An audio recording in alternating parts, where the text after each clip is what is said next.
प्रतीक अपर्णा की तलाक की खबरों ने जैसे ही राजनीतिक गलियारों में दस्तक दी, उत्तर प्रदेश की सियासत में एक बार फिर गर्मा गई।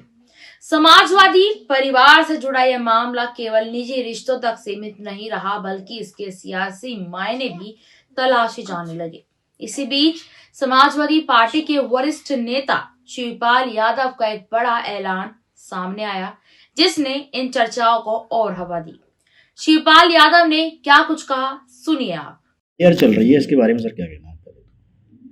ऐसा यार तो हो ही रही है। सही हो रहा है या गलत हो रहा है सर? प्रशासन सही काम कर रहा है आपको लगता है? चुनाव आयोग देखिए, उसमें वैसे तो बीएलओ बीएलए मिलकर के वोट बढ़ाने घटाने का काम कर ही रहे हैं। इसमें देखिए, हमारे समाजवादी पार्टी के लोग बहुत मेहनत कर रहे हैं और मेहनत करने के बाद यही आया है कि हम लोगों का है कि सही वोट रहना चाहिए और फर्जी वोट नहीं बनना चाहिए। तो ये काम बहुत मेहनत से कर रहे हैं और इसमें समाजवादी पार्टी के कार्यकर्ताओं को सफलता भी मिल रही है। लेकिन अब फाइनल लिस्ट आने पर अभी फार्म 6 भरे जा रहे हैं। तो फार्म 6 भरने के बाद जो सूची आएगी उसमें पता चलेगा। तो उसमें जब पता चलेगा, उस पर जिलाधिकारी एसडीएम जो भी हैं उनसे हमारे समाजवादी पार्टी के लोग मेहनत करके काम कर रहे हैं। तो जहाँ जहाँ शिकायतें हैं तो आयोग में हम लोग शिकायत करके उन्हें ठीक करा रहे हैं। बनारस में सर जो मामला चल रहा है मडगढ़ घाट को लेकर सर, हाँ, जो बनारस का मामला चल रहा है सर, मडगढ़ घाट जो है उसमें अहिल्याबाई की मूर्ति तोड़ने को, उस पर मूर्ति को तोड़ दिया है, ऐसा कोई विवाद है। उसमें सरकार कह रही है कि वो एआई से बनाई गई पिक्चर है। संजय सिंह पर सर मुकदमा भी लिखा गया है राजस्व संसद पे। हम कुछ नहीं अभी बोलना चाह रहे हैं। माघ मेले में सर अवमुक्त सर पर धक्का मुक्की की गई है। उन्होंने कहा है कि आदित्यनाथ ने मेरे साथ गलत किया है। इसको लेकर सर कोई बयान? चलिए, इसमें मत पूछिए। जो हो रहा है संतों का, ये देखिए संतों का मेला है, संतों का सम्मान होना चाहिए। और जो भी वहाँ पर नहाने जा रहे हैं, जनता पब्लिक जा रही है, उन्हें सुविधाएं देना चाहिए। ये सरकार की, हमारी सरकार में भी कई बार महा का मेला भी लगता था, कुंभ भी हुए हैं, कहीं किसी तरह की दिक्कत नहीं आई है। अब इसमें तो देख ही रहे हो, इसमें प्रचार प्रसार ज़्यादा काम तो कुछ है नहीं। अभी तक मरने वालों की संख्या नहीं बता पाई और जितने आए हैं बाहर के लोग नहाने से लेके, उनकी गिनती तो सबकी हो गई। मरने वाली संख्या अभी तक नहीं आई सामने। तो देखिए, जहाँ जब अव्यवस्था होती है, अव्यवस्था हुई थी सरकार, सब तरह की अव्यवस्था रही है, तब बताओ संतों का जब अपमान हो रहा है, हैं? तो जब 13 अखाड़ों को नहीं संभाल पा रहे, केवल 13 अखाड़े, अगर 13 अखाड़े को संभाल लेते तो अव्यवस्था होती नहीं। Thank you sir. दरअसल बीते कुछ दिनों से प्रतीक यादव और अपर्णा यादव, जो कि यहाँ अखिलेश यादव के छोटे भाई हैं, के रिश्ते को लेकर तरह तरह की अटकलें लगाई जा रही थी। सोशल मीडिया से लेकर टीवी डिबेट्स तक हर जगह यही सवाल गूंज रहा था, क्या वाकई दोनों के बीच तलाक होने जा रहा है। हालांकि इस पूरे मामले पर अब तक ना तो प्रतीक यादव, ना ही अपर्णा यादव, ना ही कोई और सदस्य की ओर से कोई आधिकारिक बयान सामने आया, लेकिन अफवाहों का बाजार तो लगातार गर्म बना हुआ है। इसी बीच शिवपाल यादव ने मंच से जो कहा, उसने सभी का ध्यान अपनी ओर खींच लिया। उन्होंने साफ शब्दों में कहा कि परिवार के निजी मामलों को राजनीति से जोड़कर देखना ठीक नहीं है।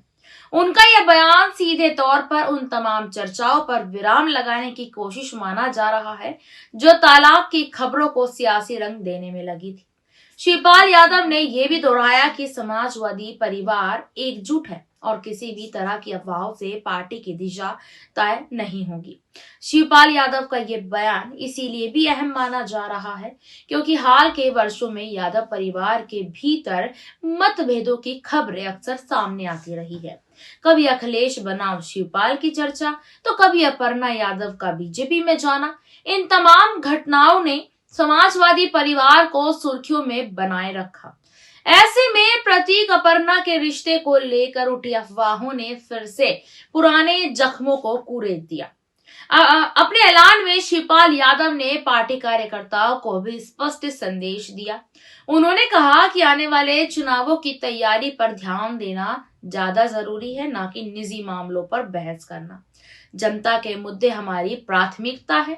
महंगाई, बेरोजगारी और किसान, इन्हीं सवालों पर हमें लड़ाई लड़नी है।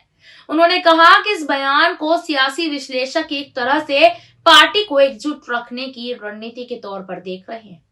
वहीं प्रतीक अपर्णा के तलाक की खबरों पर समाजवादी पार्टी के भीतर भी अलग अलग प्रतिक्रियाएं देखने को मिली।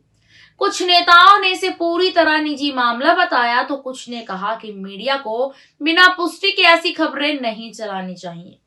पार्टी सूत्रों का कहना है कि शीर्ष नेतृत्व भी नहीं चाहता कि इस मुद्दे से पार्टी की छवि प्रभावित हो।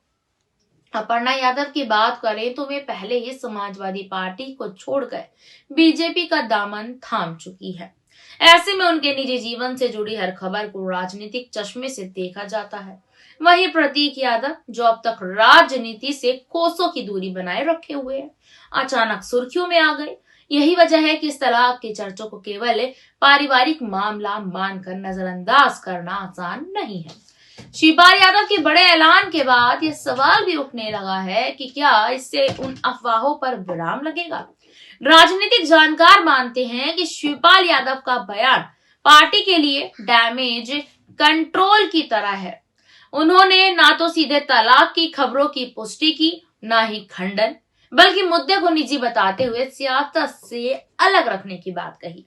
तो कुल मिलाकर प्रतीक अपर्णा के तलाक की चर्चाओं के बीच शिवपाल यादव का ये बड़ा ऐलान कई संकेत देता है। एक और यह परिवार की एकजुटता का संदेश है, तो दूसरी ओर पार्टी कार्यकर्ताओं के लिए साफ लाइन कि निजी मसलों से दूर रहकर राजनीति लड़ाई पर फोकस किया जाए। आने वाले दिनों में यह देखना काफी ज्यादा दिलचस्प होगा कि क्या यह मामला यहीं थम जाता है या फिर नई राजनीतिक बहस को जन्म देता है। फिलहाल शिवपाल यादव के बयान ने सियासी माहौल में एक नया मोड़ जरूर ला दिया है। आने वाले समय में हम आपको जरूर बताएंगे कि आखिरकार प्रतीक यादव और अपर्णा यादव को लेकर जो तलाक की चर्चाएं चल रही है, इनमें कितनी सच्चाई है, क्योंकि इस वक्त तो चारों तरफ मीडिया पर यही चर्चा चल रही है। यहाँ अभी तक इसलिए इस बात की सच्चाई की पुष्टि नहीं हो पा रही है क्योंकि ना तो परिवार के किसी व्यक्ति ने अभी तक इसको लेकर कुछ कहा है, ना ही पति पत्नी की तरफ से कोई बयान आया है। आने वाले समय में जरूर पता चल जाएगा कि अब वाकई में ये खबरें जो हैं, इन खबरों का कोई आधार है भी या नहीं। लगातार बने रहिएगा हमारे साथ। धन्यवाद।